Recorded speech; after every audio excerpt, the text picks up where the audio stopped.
रानीगंज नामक एक गांव में ज्योति नाम की एक लड़की रहती है। उसका इस दुनिया में उसकी इकलौती दादी के अलावा और कोई नहीं होता। ज्योति रूप रंग से काली होती है, जिस कारण उसका हर कोई खूब तिरस्कार करता और मजाक उड़ाता है। कॉलेज में अरे देखो तो कॉलेज का काला टीका आ गया। बाप रे बाप, इस काली कलोटी को देख के तो मुझे बहुत घिन आती है। कितनी बदसूरत है ये। हाँ यार, इसकी शक्ल ही पनौती सी है। दिन ही बुरा जाता है इसकी शक्ल देखने पर। अरे ओए कल्लो, देख क्या रही है, जा अपना काम कर और अपनी ये ब्लैक टी जैसी शक्ल लेकर चली जा यहाँ से। ज्योति को उन सब की बातें सुनकर बहुत बुरा लगता है, जिसके बाद वो कॉलेज के बाथरूम में जाकर खूब रोती है। क्यों हूँ मैं इतनी बदसूरत? क्यों क्यों क्यों? मेरा काला चेहरा देखकर हर कोई मुझसे नफरत करता है, मजाक उड़ाता है। क्यों हूँ मैं इतनी काली? घर जाकर जब ज्योति अपनी दादी को ये सब बात बताती है, तभी रो मत लाडो, 4 लोगों के बुरा कहने से तू खुद से नफरत मत कर लाडो। तन की सुंदरता का क्या है? जो व्यक्ति मन से सुंदर होता है वो दुनिया में सबसे सुंदर होता है। दादी, ये सारी कहने वाली किताबी बातें हैं, लेकिन असल में तो कोई भी मुझे पसंद नहीं करता है। मेरा मन अच्छा होने के बावजूद भी सब मुझ संग बुरी तरह ही पेश आते हैं। एक दिन कॉलेज में फैशन शो कंपटीशन की घोषणा होती है और सभी लड़कियां बहुत उत्सुक हो जाती हैं।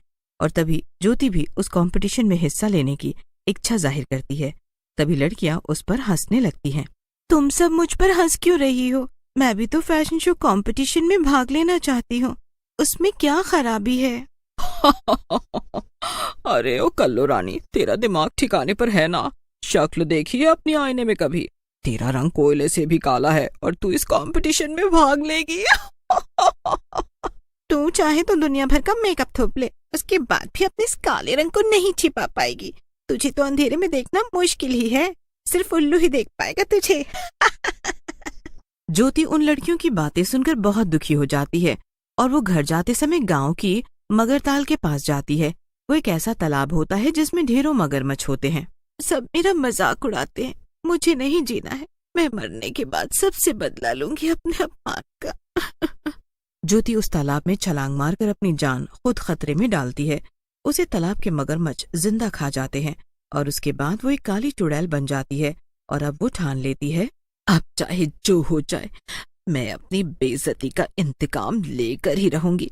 हर हाल में इस गांव की सारी लड़कियां बदसूरत हो जाएंगी और तब उन्हें समझ आएगा कि बदसूरत होने पर कैसा महसूस होता है। ज्योति अपना एक ब्यूटी पार्लर खोलती है और वहां वो एक इंसान का भेस बदलकर हर किसी का मेकअप करती है। धीरे धीरे गांव की सारी लड़कियां अब उसके पास आने लगती हैं, क्योंकि उसने अपने पार्लर में डिस्काउंट रखा होता है। डिस्काउंट के चलते सारी लड़कियां मेरे पास ही आ रही हैं। ये तो बहुत ही खुशी की बात है। ज्योति हर किसी का मेकअप बहुत अच्छे से करती है। अमेजिंग यार, तुम तो बहुत ही अच्छा मेकअप करती हो और साथ ही पैसे भी कम चार्ज करती हो। अब तो मैं हर बार तुम्हारे पार्लर में ही आया करूंगी। ठीक है दीदी, चलेगा, आइए, मुझे तो बहुत खुशी होगी। नालायक कहीं की, तुझे ये नहीं पता कि तेरे इस गोरे गोरे मुखड़े का क्या हाल होने वाला है घर जाने के बाद। बहुत मजाक उड़ाती थी ना मेरा कॉलेज में। जब रजनी घर जाती है तभी थोड़ी देर बाद वो अपनी शक्ल को आईने में देखकर हैरान रह जाती है और चीख पड़ती है, ये क्या हो गया मेरी शक्ल को? आज ही तो मैं मेकअप करा कर आई हूँ, मेरी शक्ल काली हो गई। माँ देखो ना माँ, मेरी शक्ल काली हो गई। हे भगवान, तुम्हारी शक्ल काली हो गई बिटिया। हाय रे, मेरी बेटी कितनी बदसूरत दिख रही है, ये क्या हो गया इसके साथ? माँ, मैंने आज ही पार्लर जाकर मेकअप करवाया था रजनी की पार्टी में जाने के लिए, और देखो ना क्या हो गया। अब मैं क्या करूँगी? लेकिन तू हर बार जानवी ब्यूटी पार्लर में जाती है, इस बार कहाँ चली गई थी? किसी नए ब्यूटी पार्लर में गई थी क्या? हाँ माँ, वो जंगल के पास एक नया ब्यूटी पार्लर खुला है, चल तो मैं भी देखूं जरा कौन है वो कलमुही जिसने मेरी बेटी का ये। जब रजनी अपनी माँ के साथ जंगल में पहुँचती है तभी वहाँ पर वो दोनों ज्योति चुड़ैल को देखकर बहुत चक्का रह जाते हैं। तुम? इसका मतलब इस पार्लर में तुम थी और तुमने बदला लेने के लिए मेरी शक्ल भी काली कर दी अपने मेकअप से? हाँ हाँ, और तुम्हें इस काले रंग में देखकर मुझे बहुत खुशी हो रही है। तुमने जीते जी मुझे बुरा भला बोलकर बहुत परेशान किया है, इसीलिए अब मरने के बाद मैं सबका जीना दुश्वार कर दूंगी। ज्योति उस लड़की और उसकी माँ पर अपनी काली शक्तियों का इस्तेमाल करती है और उन्हें सम्मोहित करती है। जिसके बाद वो दोनों बिना कुछ बोले वहां से लौट जाते हैं। ज्योति की ब्यूटी पार्लर में अब जो भी लड़की आती वो उसका मेकअप करके उसे सम्मोहित कर देती और उस लड़की को घर जाने के बाद कुछ याद नहीं रहता और वो अपनी काली शक्ल देखकर हैरान रह जाती है। तू भी ये सब क्या हो रहा है यार? गांव की आधी लड़कियां काली हो चुकी हैं और वो भी रातों रात। मुझे तो कुछ समझ नहीं आ रहा कि ये सब कैसे और क्यों हो रहा है। लेकिन गांव की कोई भी लड़की इस पहेली को नहीं सुलझा पाती कि आखिर उनके चेहरे काले कैसे हो रहे हैं। लड़कियां फैशन शो कंपटीशन में भी हिस्सा नहीं ले पाती और उन्हें वैसा ही दुख महसूस होता है जैसे जीते जी ज्योति को महसूस होता था। ये सब देखकर ज्योति के कलेजे को काफी ठंडक पड़ती है। तुम सबके साथ तो ऐसा ही होना चाहिए। तुम सबने मुझे चैन से जीने नहीं दिया, इसीलिए अब मैं तुम सबको चैन से नहीं जीने दूंगी। ज्योति के ब्यूटी पार्लर के आसपास कोई भी नहीं जाता आता और वो चुपचाप सारी लड़कियों का मेकअप करके उन्हें काला कर देती है। मुझे एकदम ब्राइडल मेकअप करना है। तुम्हारे पार्लर के चार्जेस काफी कम है, इसीलिए मैंने सोचा कि तुम्हारे पार्लर में ही आना सही रहेगा।